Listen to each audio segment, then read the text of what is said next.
Kathy. It's good to see you again today. I'd like to talk to you a little bit about how did you get into fire protection as your career? That's an interesting story. Actually, I hate to bring up negative issues, but my ex-husband was the banker for Central Sprinkler Corporation. And every year they had a get-together, a sales party, if you will, down on the beach of Fort Lauderdale. And I attended that and had the opportunity to grow to know Bill Meyer, who is the president and CEO of Central Sprinkler Corporation. And he and I hit it off right away. And we started talking about fire sprinklers and what they actually did, how they protected and saved property and from fire. And very surprisingly, about 2 months after we had a meeting down in Florida, he called me and he said, I really enjoyed our conversation. I'd really like to talk with you in more depth about what is your vision of fire sprinklers and how can we improve them. So I did meet with him and I started talking about aesthetics. And he said, well, tell me a little bit more about your feelings on that. I said, well, I don't know whether you're working with architects, but I would think that architects would probably be opposed to the aesthetics of the current model of a sprinkler head. So I think the aesthetics really need to be improved. So we parted that day, and the next day he called me and he said, you absolutely have to come to work for me. We're going to do something about the aesthetics of sprinkler heads. And that's what kind of a guy he was. He was a visionary. I was a visionary, although I didn't know it at the time. And we shared that commonality. So that's how I got involved. So really up to that point, you didn't have a lot of formal training and experience in the fire protection industry, is that right? None at all. Absolutely none at all. But over the years, you have developed this huge passion and extreme knowledge base about the fire protection business. How did that come about then? You started to work for Central, and it grew exponentially.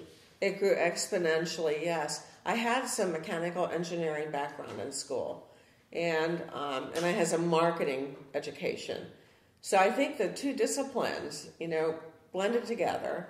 I started leveraging them and my just natural curiosity about how sprinklers worked, what they looked like in a fire condition, how the sprinkler performed and the effect, the impact it had. That just made my curiosity grow more and more. And again, having an ally like Bill Meyer, who shared my interests and my growing passion for making sprinklers more publicly desirable and attractive, it all blended together. It all blended together, Greg. And that's a great story, and I know you've been doing this for a long time. As you started with Central and you started to grow in the business a bit, tell us a little bit about how you saw the fire problem in this country and maybe throughout the world, where people were dying, what was going on, and maybe how Central could be a part of that solution. Okay. In the late 70s, probably 77, I had done a lot of work in the NFPA, being a technical committee member of several committees, and I was reading a lot about the fire problem. I have this natural inclination always to read more and more and more. And I was reading about the large percentage of fire deaths and where they were occurring. They were occurring in the home. And one day I sat down in Bill Meyer's office and I said, Bill, we have got to do something about this residential fire problem. And he said, honey, I've been thinking about that myself. So, it always was like that I was thinking about it, and then he was coincidentally thinking about it too. So we started talking about it, and I said, I have an idea. I said, I'd like to contact the U.S. Fire Administration. I've been reading about this guy named Harry Shaw, and he's everywhere, and he's trying to really, he's trying to go out there and cultivate interest of manufacturers to develop technology. And I said, you realize this is an unknown technology. We haven't identified it. It's an unknown market, although we know that 85% of all the fire deaths are in the home. So there is a market there. We just have to shape it. So I said, I'm going to call Harry Shaw, and I'm going to see if we can get down to visit him. So Harry Shaw said, I would love that visit. So Bill and I took Amtrak down there. I was so excited, I left my purse in the cab. And got inside, spent the better part of the day with Harry Shaw, and he encouraged us to write a proposal to Factory Mutual for grant money for development. So I did. I wrote a grant proposal to FM, and we received $50,000. Well, you know, that sounds really great, but we had no idea what the cost of this research would be. So one of my best accolades to Bill Meyer is that he made that commitment without knowing how much over and above that $50,000 the company would have to spend. And over time, if you had to guess, they probably spent millions in research. Absolutely. Because the laboratories, UL and FM, you know, we were all in a learning experience together.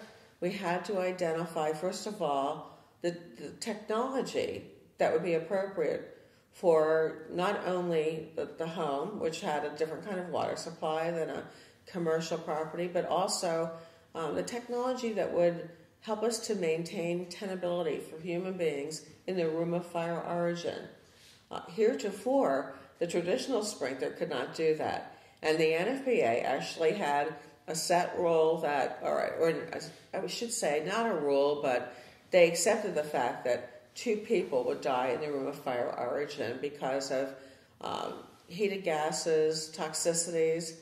So this particular kind of new sprinkler technology had to maintain and control carbon monoxide and heated gases, thermal conditions. So we were really faced with quite a job in terms of identifying that technology. And the initial concept, I think, was to try and prevent flashover in the room of origin. Is that correct? Yes, it is correct. It really is. But as a firefighter, and we know once a room flashes over, it's really almost untenable for us with all our protective gear on, let alone people. So some of those things that I guess Central and Harry and some other folks try to put together as far as tenability, so that someone could literally be lying in bed, passed out, have a fire start, and the sprinkler go off, and they live through it. That was the concept that you eventually got to, right? Right, and it was the most exciting part of my career because all of us collectively knew that what we were doing would have a great impact on a lot of people. So we really had to identify the technology, and then we had to really work with the laboratories to train them on how to test it. We almost burned Factory Mutual down one day. You know, it was an incredible thing. We had flashover, and it was frightening. There was a great research scientist there by the name of Dr. Kung, and Dr. Kung was he was in charge of that residential testing. So I have fond memories of him because, you know, there was not much credit given to him in the story, and so I need to give him that credit because he was a remarkable scientist. And he helped us to really understand that it was the 2 criteria that we had to think about carefully was how much water to put on the fire and what pattern and how soon to put water on the fire. 3 criterion, actually. So we eventually, after trial and error, came to a point where we developed the sprinkler prototype that had a wide, flat pattern so that the water penetrated the walls and the adjacent ceiling areas, and that was all directly related to the fire load in a residential setting being on the walls. And not only that so the deflector was totally different from the commercial deflector. And then we talked about, the link, the fusible link. And at that time, that's what we were using, a fusible link, not a glass bulb. And we discovered that the mass of the fusible link had to be dramatically less in size than the traditional sprinkler. So things came together after probably about 9 or 10 months, and we determined that we had that prototype. I like to teach folks when I talk to them about the differences between residential sprinklers and commercial sprinklers, particularly firefighters. that mass of the bulb that you mentioned. I said it has to be smaller, even though it's the same temperature at which the commercial sprinkler goes off. And I like to compare it to trying to boil a pint of water versus a gallon of water. It still boils at the same temperature. In other words, that link will still activate at the same temperature, but it will boil, the smaller amount will boil much quicker. Right. And actually, that's really a great analogy, Greg. The thing about the link, whether it's a glass bulb or a fusible link, is that there's a thermal lag built into a larger mass of a link or a glass bulb. And that thermal lag, really is the delay in time for the link to operate and for the sprinkler to discharge. And that's the critical time period that heated gases become extremely lethal in that room of fire origin. And again, I when I talk to folks about that, I help them explain that when you put that pot of water on the stove to boil, even though the temperature underneath of it is greater than 212, it still takes time to heat that mass up to get it, and that's really what we're talking about here, I think, with residential sprinklers. Exactly. Thermal lag. Yes. We also talked a little bit about that, you really hadn't ever been in the fire service, although you embraced it and you came on and learned everything you could about it when you came to Central. And you mentioned to me at Factory Mutual that when you saw a flashover, it was frightening. And was that the first time you had seen something really flash over close? Yes, right? yes. And I think many people in this country, they say, well, it won't happen to me. A fire won't happen to me. They've never seen that flashover firsthand. We as firefighters have seen it, and it scares us, even with the protective equipment that we wear. Describe to me a little bit about your feelings that first time that you saw flash over what we might even call the monster of fire firsthand. It's an explosion. It's an explosion of fire energy. It's an explosion of all the gases in the room, and I was so shocked to see the power of fire in that particular stage. I was absolutely shocked and frightened by it as well. And I knew when I saw it, the first time I saw it, I had said, what happened? What happened? He said, Dr. Kung said, Missy, that is flashover. He was Chinese. He was just such a great guy, but he called me Missy all those years. And he spent a lot of time with me as a scientist describing the attributes of flashover. So I started thinking about what that would be like in a home, and it's a complete loss of control. That is when you lose control of the fire.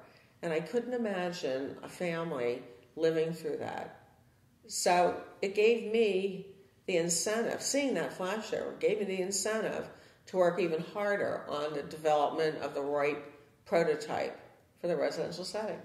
And once, all of us, I think, when we've seen that devastation that flashover can bring, whether it be to people, property, again, even firefighters, it'll burn our equipment that we wear.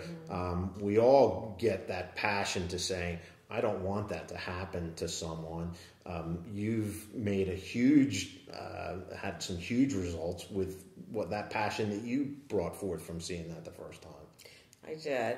And Greg, I thought I became very deeply involved with some large fire service departments. The first one was Ron Coleman's department, San Clemente.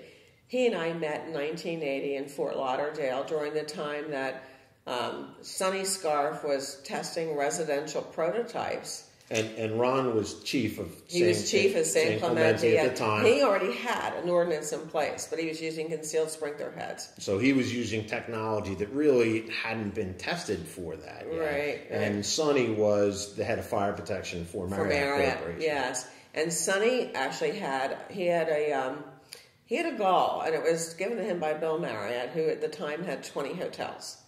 And his goal was, he said to Sonny, here's the directive. I can never see a person die in a hotel with my name on it. I just don't want it to ever happen. So you need to find a way to guarantee to me that will never happen. So Sonny was an old firefighter as well.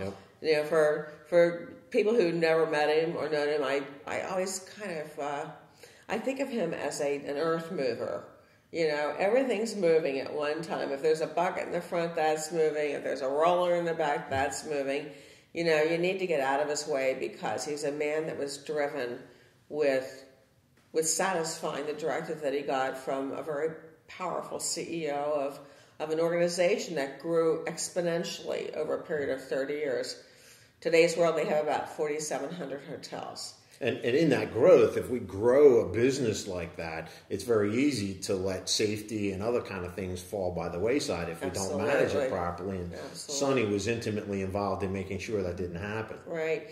But during this, we all met in Fort Lauderdale. And it was an interesting meeting because Grinnell was there as well. And Grinnell had been developing a residential prototype.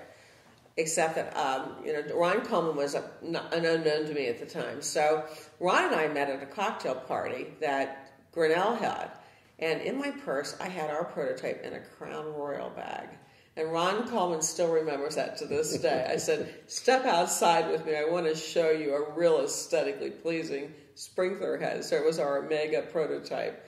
But that's where Ron and I met each other. And he became a real mentor to me about the fire service and the fire service needs. And I learned a lot about the residential fire problem in different communities. The second community that I worked really hard with was Scottsdale. City of Scottsdale is a planned community. It was incorporated in 1949 with a planned expansion until 2049. So it was a really, very nicely planned, different, 100 square miles, I think. And, but it was only 25% developed at that time. So Chief Bob Edwards, who was the fire marshal at the city of Scottsdale, he and I became involved with the city itself. And his vision was that they could pass a zero-based ordinance, at least start with residential, so that the city's capital expenditures for the fire department, were lessened over the period of the full expansion of the city. So we worked really hard together with a wonderful mayor, a gentleman named Mayor Herb Drinkwater, who was an ally to the sprinkler protection concept that we had. And then we also helped to grow the city council and to educate them. So there were separate educational efforts being made in cities where it would be necessary to pass a residential sprinkler ordinance, all concurrent with the development of the technology. Talk a little bit about those challenges of educating the end users, educating firefighters. Some of the things you had to go through. People look and say, well, you're a vendor. It's in your financial best interest to sell us this product. Mm-hmm. But at some point, you have to bring home, again, back to that flashover and your experience with that. Tell us a little bit about how you educated those folks and made that happen. Okay. I'm a person that likes to plan, but I also dive right into the process. And, I can be pretty bullish if I want to be as well. I knew that what we were doing was right. Therefore, I took my adversaries and, together with the Ron Colemans of the world and Bob Edwards of the world, we went out and did, okay, we're going to show you. We want you to come and witness a real fire without sprinklers and one with sprinklers. So we found dilapidated houses in the city, the very Tony city of Scottsdale. We actually had 2 brand new ranchers that a builder gave to us. And, they were fully sprinklered with residential prototypes, one with CPVC plastic and the other with copper. And we had 4 days of testing. And, I intentionally invited 400 major end users. And they included groups like the Hilton, the Marriott, National Security Agency, the Secret Service, the architect of the Capitol, you name it, and they were there. State Department. And all of them had like a very little faith in what I was doing. I said, look, just come out 4 days in the sun. You got to see this. You won't believe it. So they all came out. We probably had 350 people there. We had bleachers set up. FM was there. And we had 4 days of tests, one that incorporated, a kitchen fire with a short in the Mr. Coffee. One was a grease fire in the kitchen. We had a Christmas tree that had been in the Arizona desert all summer. And if you've never seen a Christmas tree catch fire, it's an explosion of needles. So we carefully instrumentated all the tests, testing for eye level and ceiling level temperatures, gas levels, and over a period of 4 days, 350 believers stood there and said collectively, "This is amazing technology. If this is so effective in the home, what would it be like in my commercial applications?" So there was another evolution taking place then. But it was a process of education. And we were all really down and dirty with finding places to set fires. But we were careful about having goals in each type of scenario with people who really needed to get the faith on the product and the technology. Careful in a way that we wanted to really measure the results. So we had highly accredited groups there, UL, FM. So there were a lot of fire tests that were held over a period of probably 3 or 4 years. Besides Ronnie, who then went on to become the California State Fire Marshal, and Bob in Scottsdale, were there other fire service people that had some visions, or maybe you helped them to get some vision and got on board early on in the process? Oh, yes. There was Chief Dave Hilton down in Cobb County, Georgia. And he had, I will never forget, his little wiry Lieutenant Jerry Greer. And then there was a fellow named Dave Hester who, the three of them actually drove a Winnebago out to the Scottsdale test. And when they opened the back doors, we had like 5 bottles of Jack Daniels empty, fell out the back door. But these guys were from a veteran community outside of Atlanta. And they saw, too, the impact that a growing population around that city would have on the fire department. So that was their goal, to help to maintain the problem by installing fixed fire protection in the residential setting. But they were and also I should also mention that there was a fire chief in the city of Dallas named Jerry Lambert, a very controversial guy, who himself had in his city, he had a hotel called the Hotel Adolphus, a 5-star hotel. And he had installed a domestic fire sprinkler system in that hotel probably 7 years before we even touched residential technology development. So we had the people with the faith and with the desire out there. And it was a matter of bringing them all together so that we could do something carefully and with credibility. Well, and ironically, all that work that was done, we're sitting today in a firehouse in suburban Philadelphia in a community that adopted a residential sprinkler ordinance about 15 years ago. And today we're sitting here and there are about 25% of the homes in this community are sprinklered. And we've already had a sprinkler save here. So it's proven its value in communities across the country, not just Scottsdale, not just Cobb County. Absolutely. And other places. Through that process, and it was really a revolutionary process in fire protection. It's taking what traditionally fire departments do and changing it, because they like big trucks and big water and putting fire on things and going in and aggressive firefighting. Now we arrive and there's a little bit of smoke and a little water to clean up and we're done. It's a whole different kind of perspective that's hard for many. Did you meet any resistance in your career from those type of people? Absolutely. Some people say that part of a firefighter's mind is strictly pure testosterone, but I don't believe that. I believe that firefighters and firefighting evolved over a period of hundreds of years, and their job was to fight a fire. So the mindset had to change. The mindset shifted from fighting fire and fighting loss to prevention. And I think many fire departments today who have introduced residential sprinkler technology to their communities are now in a different mode. That's their mode is. Prevention, enforcement. There's nothing better than knowing that you've gone to inspect a house and It's out. It's got a fire sprinkler system in it because you know that if there's ever a fire there, that there's a fixed system there, a very silent sentinel that's going to take care of that fire before you maybe even get there. Like the video that was done from California, that I don't know if you've seen it, with all the firemen sitting in the house and having dinner and having water battles with the kids and that sort of thing. It's great. But Greg, the other thing that's happening in the fire services, there are a lot of younger minds in the fire service. The problems that I had were with the older fellows.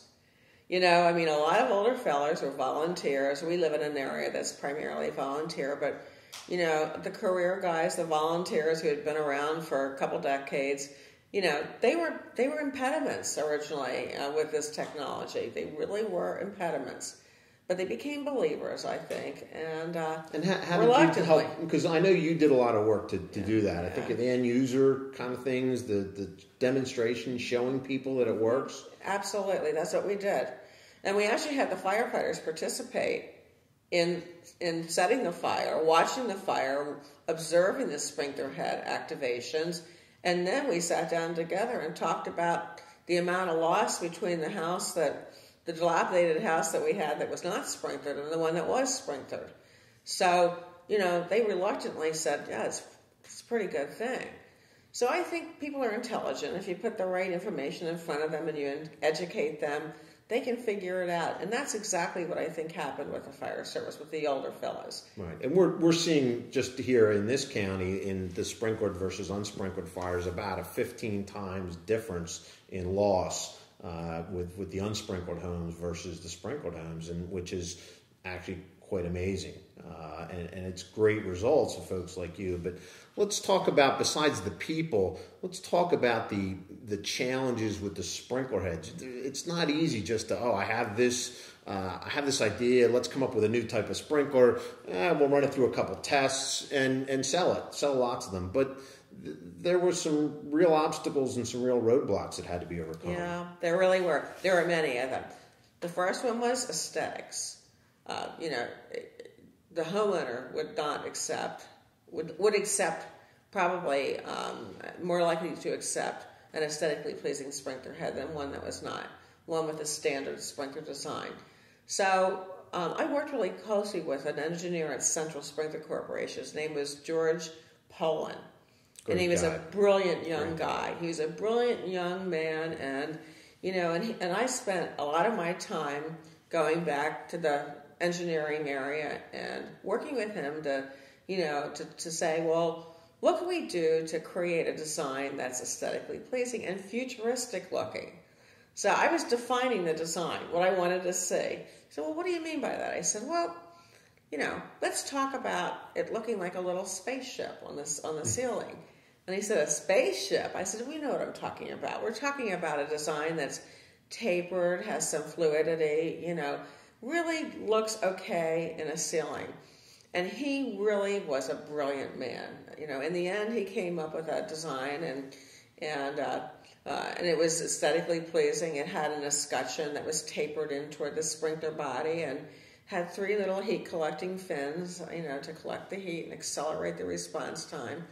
So we were all sitting together, Bill Meyer and George Poland and myself, big trio of every single day we sat together at some office. And Bill said, well, honey, what would you like to name this sprinkler head? And I said, it's the ultimate, it's the Omega.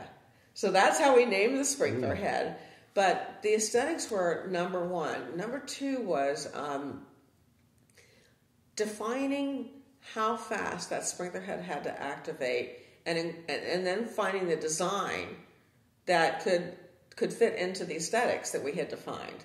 So it was a matter of, of just knowing what the criteria was for activation and for being effective in the room of fire origin in terms of tenability, then saying, well, it's got to be aesthetic, and then putting it all together. It was very difficult, a lot of trial and error. A lot of testing, right, was done? Oh, my goodness, yes.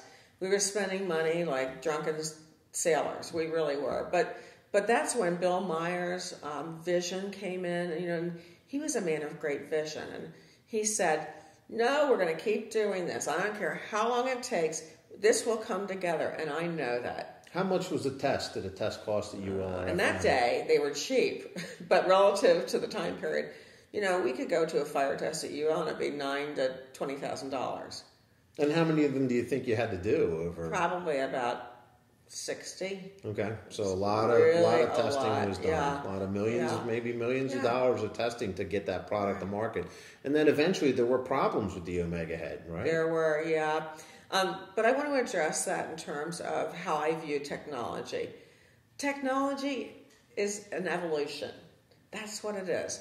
So you have an infancy stage of it, and then you have a stage where it grows to plateaus off, and it's well defined. But I think that the problems with the Omega really can be attributed to the infancy stage. The initial design of that sprinkler head had a ceramic bearing disc inside of it, and it had very little tolerance. It was a design that had the escutcheon, the tapered escutcheon, and then a little barrel-like body, which had a deflector that was held into the body with pins, and then there was a groove around the inside of the sprinkler head and ball bearings. So when the eutectic assembly melted, the pins dropped, and you had sprinkler activation. Well, that ceramic bearing disc had a more important role than we really understood, because we then went to a fiber stamped operation which compromised the tolerance of the sprinkler head. So we did a lot of learning through that evolution, but that's really how technology has to be viewed. It is an evolution. Right, and that's true for really any product that's out there as it grows quickly through the process. And I think it's probably fair to say that you were trying to work this balance of, we want to get water as quickly as possible on the fire to maintain that tenability for the occupant, while at the same time realizing we get false alarm problems from these things activating inadvertently, and we're going to turn the market off very, very quickly. Right. The other thing I didn't mention is that we had to educate UL and FM. UL and FM were accustomed to the commercial sprinkler. Right. And as testing laboratories, they like to push the residential sprinkler into that technology box. But it wasn't appropriate. So they had to come up with a test protocol, which I work with them very closely on it. Test protocol, and it was a temporary test protocol that we put out there. And we also had then to take this design of the sprinkler head and put it through tumbling tests to test the durability of the head. Mm-hmm. So here you have a sprinkler head that we designed that had 3 fragile, copper fins, and you had to put it through a tumbling test. So there were all kinds of tests that had to be developed. And during the manufacturing process at Central, every head was pressure tested before it went out the door. Is that correct? Yes, that's correct. So on the line, and I remember watching the young ladies put the pressure on it to make sure that it would do what it did. Yeah. And I guess just back real quick to get close to summarizing here is that UL and FM testing, really until the residential sprinkler came about and these testing protocols were developed, it's probably fair to say that sprinklers were really designed for property protection up until that point. Absolutely, that was the the fundamental goal behind it. At the same time, they achieved some objectives of being able. They saved a lot of people's lives, but that wasn't the primary reason for them. Once the residential sprinkler technology came to play, we really focused in on that. How can we save lives? How can we maintain the tenability and prevent the flashover? Yeah. Don't forget also that technology then evolved into the quick response sprinkler technology. And, of all the people in this country that I believe have done more for this sprinkler industry than anyone else, it has to be Sonny Scarf of Marriott. Sonny Scarf is an individual that lets nothing get in his way. And Sonny is a humorous story.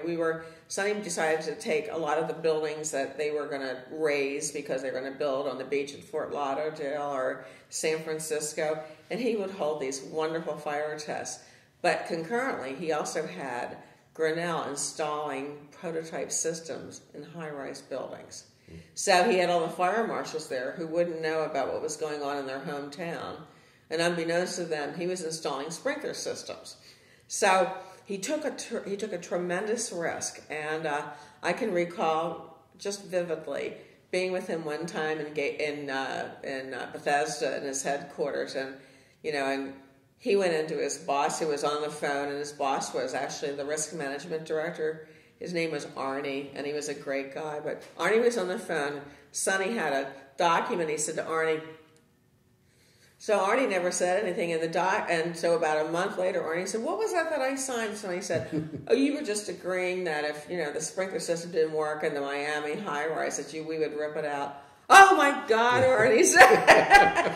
But you have to understand that Sonny actually took that residential sprinkler technology, and he went to Shell Oil, and he went to BF Goodrich, and he bullied them into testing their resins for fire rating so that we could have plastic piping and retrofit properties easier. We went to UL. We bullied them into looking at a residential technology and how effective it would be in the commercial setting. And that even evolved further because, I got very involved with the Library of Congress retrofit, which is the most wonderful experience in my life. It was one time in 100 years. They were going to upgrade the library, and they had the book stacks are really the part of the sites that they wanted to retrofit. So we ended up developing with the librarians. Library of Congress ended up developing an on-off sprinkler that had the same kind of a deflector design and heat collecting design that the Omega had. So things happened as a result of residential technology that not one of us expected. Well, and I think it's fair to summarize by saying not only did Sonny take a lot of risk, but people like yourself, people like Ronnie took a lot of risk.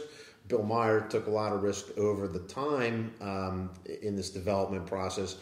But today we're already starting to see the benefits of those risks. And over the long term, the people in the country and throughout the world will reap the benefits of the risks that were taken by some of the pioneers. I agree. And somehow, in my heart, over those years, I always knew that it would be something that would evolve over time in this country and in the world, actually. It has had a global impact. Today it's the world standard to have a fast response sprinkler. It's the world standard. FM has said, good, FM always wanted to delay putting water on the fire because it was a property protection device. But they had it backward because it was about putting water on the fire quicker and reducing the loss. They have a vested interest in their insured properties. So now they have ESFR sprinklers, which is early suppression, fast response.